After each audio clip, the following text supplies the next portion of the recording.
सब network crime world को subscribe करें, बेल आइकन दबाएं और अपडेट पाएं।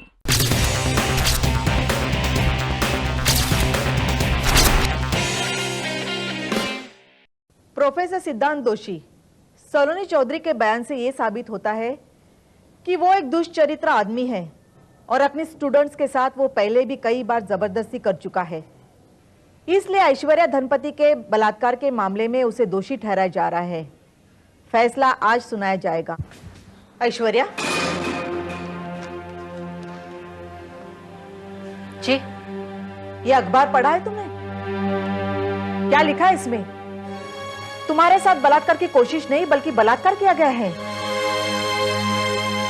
बलात्कार की कोशिश बलात्कार से कम घिनौनी नहीं होती। लेकिन ये मत भूलो कि उस घृणा का शिकार बलात्कार करने वाला नहीं बल्कि वो होता है जिसके साथ बलात्कार हुआ हो। अच्छा, आपको मेरी इतनी फिक्र कब से होने लगी? मुझे तुम्हारी नहीं, अपनी फिक्र है। मेरी सोसाइटी में जो बदनामी हो रही है उसकी फिक्र है। To hell with your society. मुझे आपकी सोसाइटी की नहीं, अपनी सेल्फ रिस्पेक्ट की परवाह है। समझिए आप?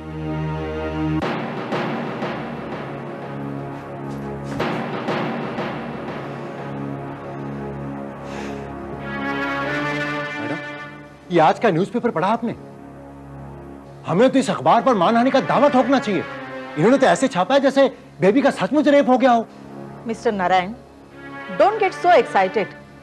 उन्होंने जो भी कुछ छापा है हमारे कहने से छापा है। क्या मतलब? मिस्टर नारायण, इतनी मामूली बात नहीं समझते आप? अगर ऐश्वर्या के कैरेक्टर पर ऐसा कोई धब्बा लग जाता है तो अच्छे घर के लड़के शादी करने के लिए पास भी नहीं फटकेंगे। और ऐश्वर्या जैसी ऊंचे दिमाग वाली लड़की किसी ऐरे गेरे का तो हाथ नहीं थामने वाली। और आप तो जानते ही हैं कि मैं तब तक उसकी गार्जियन हूं जब तक उसकी शादी नहीं होती। और आज के बाद उसके शादी के चांसेस तो खत्म हो जाते हैं। देखो तो शक्ल से कितना शरीफ आदमी लगता है, हैं? शिक्षक नहीं, राक्षस है, राक्षस। ऐसे आदमी को तो फांसी होना चाहिए, फांसी।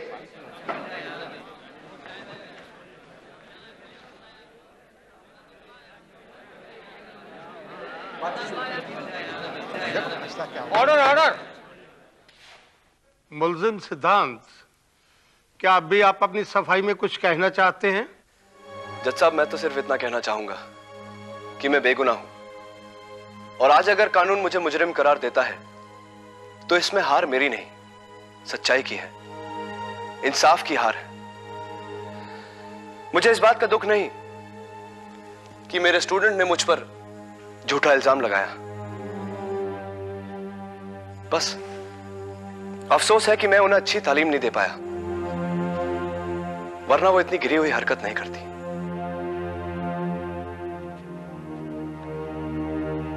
मिस सलोनी चौधरी के बयानात को मद्देनजर रखते हुए अदालत इस नतीजे पर पहुंची है कि ऐश्वर्या धनपति का लगाया हुआ इल्जाम सच्चा है। लिहाजा ये अदालत। ठहरिए जज साहब, मैं कुछ कहना चाहती हूँ। देखिए, आपको जो कुछ भी कहना हो कटहरे में आकर कहिए।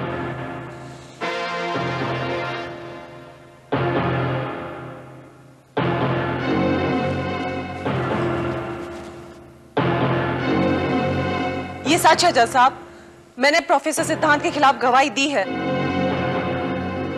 क्योंकि मेरा मकसद उन्हें सजा दिलवाना था। लेकिन उनका जुर्म वो नहीं जो अदालत समझ रही है, उनका जुर्म कुछ और है। साफ साफ बताइए, आप कहना क्या चाहती? मैं अदालत को सच्चाई बताना चाहती हूँ। मैं और ऐश्वर्या दोनों ही अच्छी सहेलियां हैं। उस रात ऐश्वर्या मेरे पास आई और उसने मुझसे कहा कि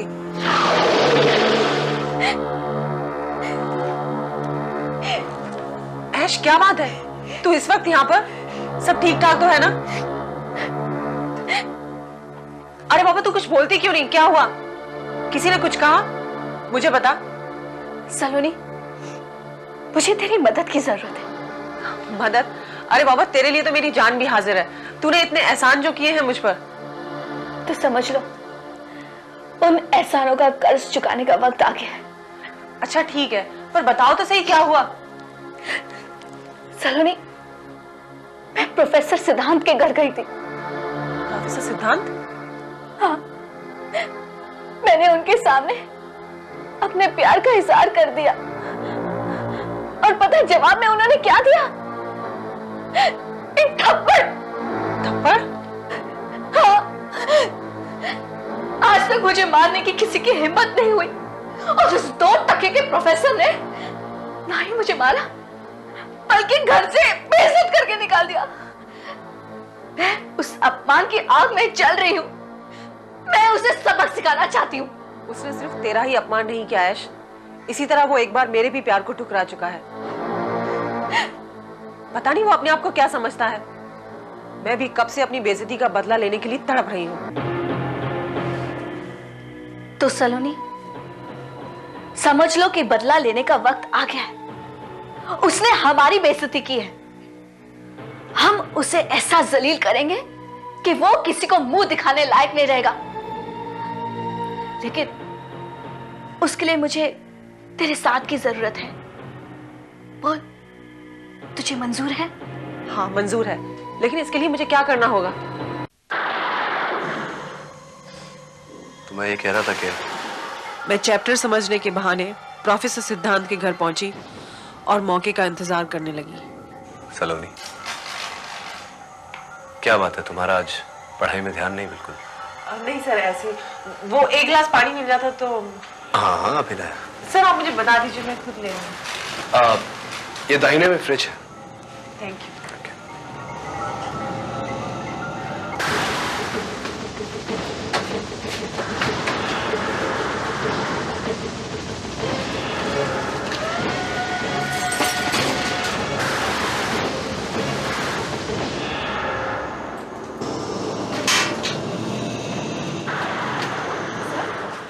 सर वहां पे कोई है अंदर? क्या? मैं देखता हूँ।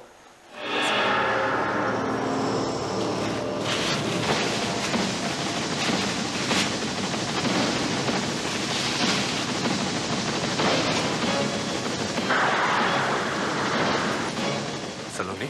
जी सर। वहां तो कोई भी नहीं है। सर पता नहीं सर, शायद मेरी तबीयत ठीक नहीं है, मुझे घर जाना चाहिए, घर जाके आराम करना चाहिए। सर मैं कल आऊंगी। हाँ, कल मुझे एक फोन कर लेना, अगर मैं फ्री रहा तो तुम्हें चैप्टर समझा दूंगा। Okay sir bye. Good night. उसके बाद ऐश्वर्या ने पुलिस स्टेशन में जाकर ये रिपोर्ट लिखवाई कि प्रोफेसर सिद्धांत ने उसकी इज्जत पर हमला किया और हमारा प्लान कामयाब हो गया। रही सही कसर मेरे बयान ने पूरी कर दी। ये क्या बकवास कर रही हो सलोनी? तुमने तो मुझे प्रॉमिस किया था। तुम्हारा दिमाग तो नहीं खराब हो गया? Order order. मिस सलोनी, आप जानती हैं आप क्या कह रही हैं? जी हाँ जज साहब, मैं बिल्कुल सच कह रही हूँ। मैंने बदले की आग में जलकर प्रोफेसर के खिलाफ झूठा बयान तो दे दिया, लेकिन उस दिन के बाद मेरे भीतर की आत्मा मुझे कचोट रही है।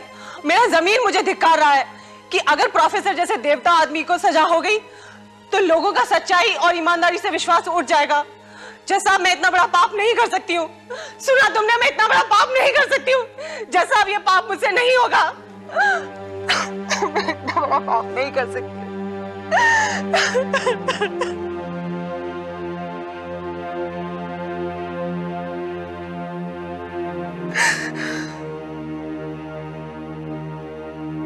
मिस सलोनी चौधरी के असलियत बताने के बाद अदालत इस नतीजे पर पहुंची है कि ऐश्वर्य धनपति का लगाया हुआ इल्जाम सरासर बेबुनियाद है। लिहाजा ये अदालत सिद्धांत को बाइज्जत बरी करने का हुक्म देती है।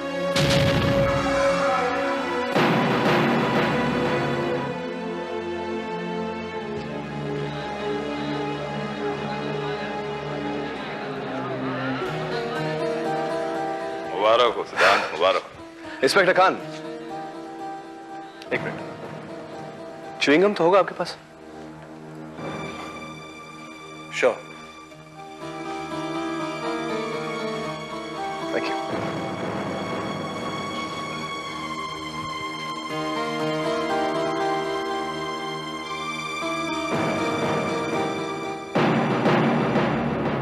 मैंने कभी सोचा भी नहीं था कि ऐश्वर्या इतनी गिरी हुई हरकत करेगी। उसे ये नहीं पता कि उसने अपने कैरेक्टर पे इतना बड़ा धब्बा लगा लिया है जिसे वो जिंदगी भर मिटा नहीं पाएगी। आप बिल्कुल ठीक कह रही हैं मैडम। केस हारने के बाद वाकई बेबी को नुकसान होगा, लेकिन नुकसान तो हमें भी होगा मैडम। क्या मतलब? इस केस से हमारा क्या लेना देना? केस से ना हो, लेकिन बेबी से तो लेना देना है। आप उसकी गार्डियन हैं और उसके अच्छे बुरे की जिम्मेवारी आप पर भी तो आएगी मैडम। मिस्टर नारायण, आप कहना क्या चाहते हैं? ये देखिए। क्या है ये? प्रोफेसर सिद्धांत के वकील ने हम लोगों को नोटिस भेजा है। वो कोर्ट में हम लोगों पर मानहानि का दावा करने वाला है, और वो भी 3 करोड़ का। What? Yes ma'am. प्रोफेसर सिद्धांत का कहना है कि बेबी ने उनके ऊपर झूठा इल्जाम लगाकर उनके कैरियर को तबाह कर दिया, और अखबारों ने उनके ऊपर झूठा इल्जाम लगाकर उनकी जो बदनामी की है उसके लिए भी वो हमें जिम्मेदार ठहराता है, और इस सब के लिए वो खमियाजा चाहता है 3 करोड़ रुपए। 3 करोड़? उसका दिमाग तो खराब नहीं हुआ है? उसका दिमाग नहीं मैडम, मुझे लगता है कि हमारी किस्मत ही खराब है, क्योंकि अगर उसने कोर्ट में दावा कर दिया तो कानून भी उसी का साथ देगा, क्योंकि उसके दावे में दम है। हम लोग पहले ही ये केस हार चुके हैं। दोबारा कोर्ट में जाना हमारे लिए बेइज्जती का सबब बन जाएगा मैडम। आप कहना क्या चाहते हैं? उस फटीचे प्रोफेसर को हम यूं ही 3 करोड़ रुपए दे दें?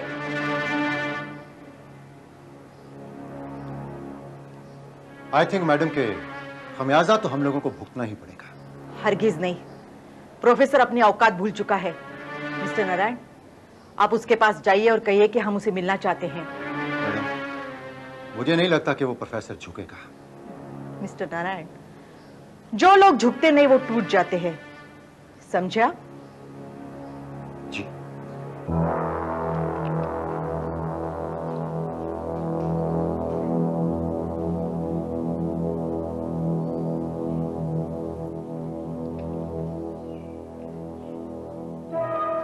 सर, केस कुछ समझ में नहीं आ रहा। कल से ऐसे टाइम पर च्युइंगम खाना बहुत जरूरी है। सर, क्या आपको नहीं लगता कि हमारी सारी मेहनत पर पानी फिर गया? हमने प्रोफेसर सिद्धांत के खिलाफ इतनी मजबूत केस तैयार की थी और वो साफ बच के निकल गया।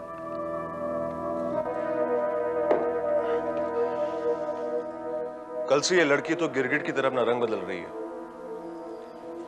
पहली बार जब हमने इसे प्रोफेसर के फेवर में बयान देने के लिए बुलाया था तो इसने उल्टा प्रोफेसर को ही मुजरिम साबित कर दिया था, और दूसरी बार जब सिर्फ इसके बयान पर प्रोफेसर को सजा हो सकती थी तो इसने अपने बयान के साथ साथ सैंडल और ग्लास जैसे सबूतों को भी मिटा दिया।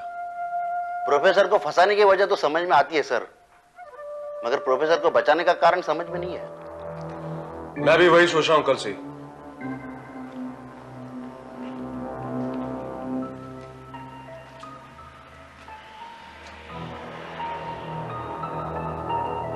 आखिर उस लड़की ने अचानक प्रोफेसर को बचाया क्यों?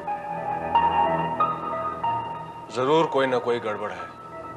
गड़बड़ तो है सर, मगर क्या ये समझ में नहीं आ रहा।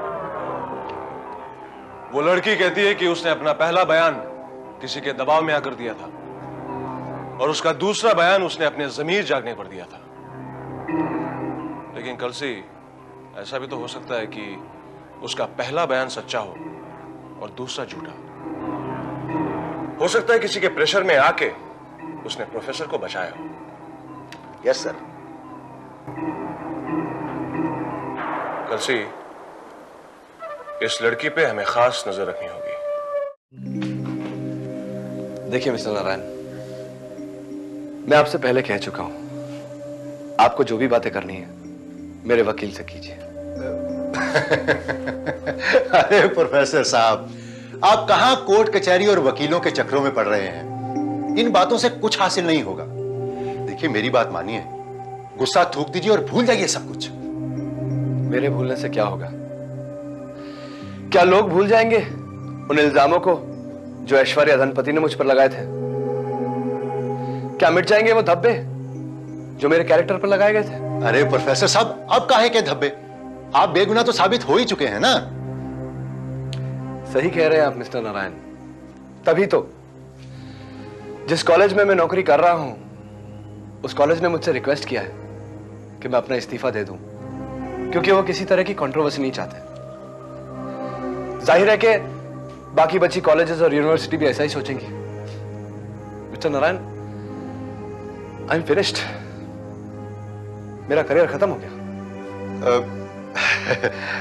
अरे क्या बात कर रहे हैं प्रोफेसर साहब आप शायद मिसिस धनपति को जानते नहीं हैं। उनकी बदौलत तो कई कॉलेजेस चल रहे हैं और आप इस शहर से बाहर जहां भी चाहेंगे आपको जॉब मिल जाएगा।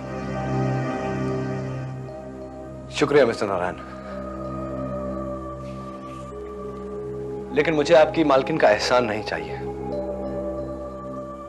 मुझे सिर्फ अपना हक चाहिए।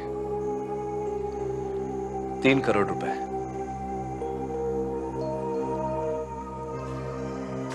देखिए सिद्धांत जी, इस तरह से तो कोई नतीजा नहीं निकलेगा। आप एक बार मिसिस धनपति से मिल लेते तो वैसे एड्रेस तो है ना आपके पास? जी, मैं आऊंगा। शुक्रिया।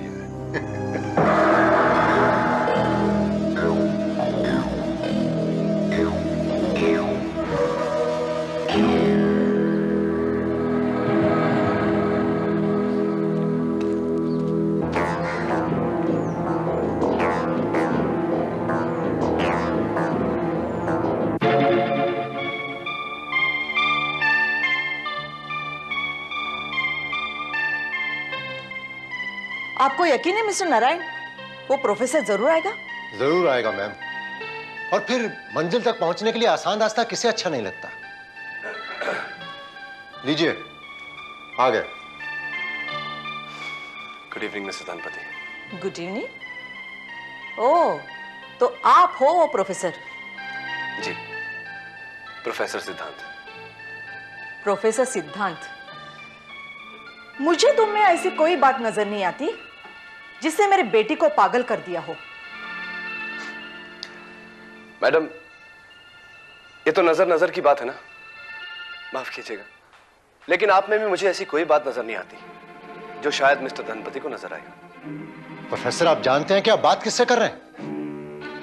जी, एक ऐसी लड़की की मां से जिसकी नजर में ना अपनी इज्जत की कोई कीमत है और ना ही दूसरों की। आपकी नजर में आपकी इज्जत की कीमत है 3 करोड़, यही औकात है आपकी? जी नहीं मैडम, ये पैसे तो मैंने आपकी औकात देकर मांगे थे। 3 करोड़ में कितने जीरो होते पता भी है आपको? माना कि हमारी बेटी की वजह से आपके करियर पे असर पड़ा हो, लेकिन इतना भी नहीं जितना आप कह रहे हो। वैसे तो अब आप बेगुनाह भी साबित हो चुके हो। मैडम, शायद आप भूल रही हैं कि इतनी बदनामी होने के बाद कोई कॉलेज, कोई यूनिवर्सिटी मुझे अपॉइंट करने का रिस्क नहीं लेगा। मेरा करियर तो बिल्कुल खत्म ही हो गया ना। मान लिया, लेकिन जरा सोचिए, साल भर में कितना कमा लेते हो? लाख, सवा लाख? 30 साल के करियर में कितना कमा पाओगे? 30-35 लाख? और दावा कर रहे हो 3 करोड़ का? 3 करोड़? मैडम, शायद आपको नहीं पता कि एक शरीफ आदमी की कमाई सिर्फ रुपया नहीं होती। वो इज्जत, वो आदर, वो सम्मान जो वो अपने करियर में कमाता है, उसकी कीमत रुपयों में नहीं आंकी जा सकती। वो सब हमें पता है। सीधे मतलब की बात कर लेते हैं।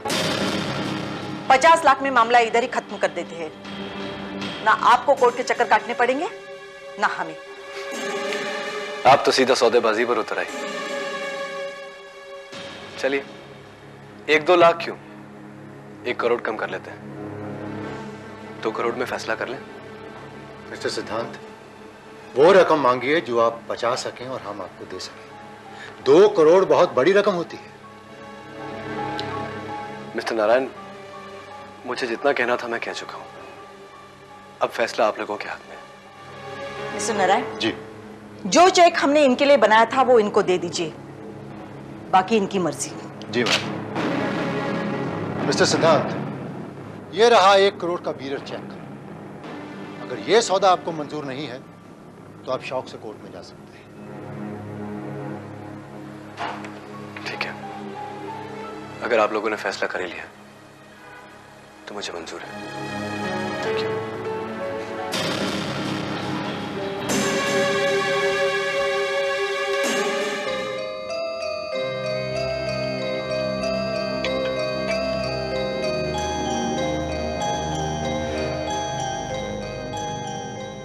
ये जाम 1 करोड़ रुपए के नाम।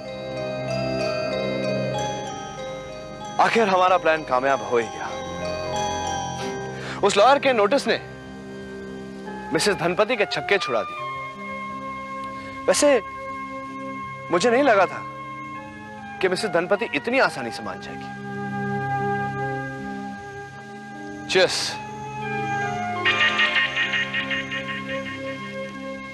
चीयर्स। वाकई क्या दिमाग पाया है तुमने।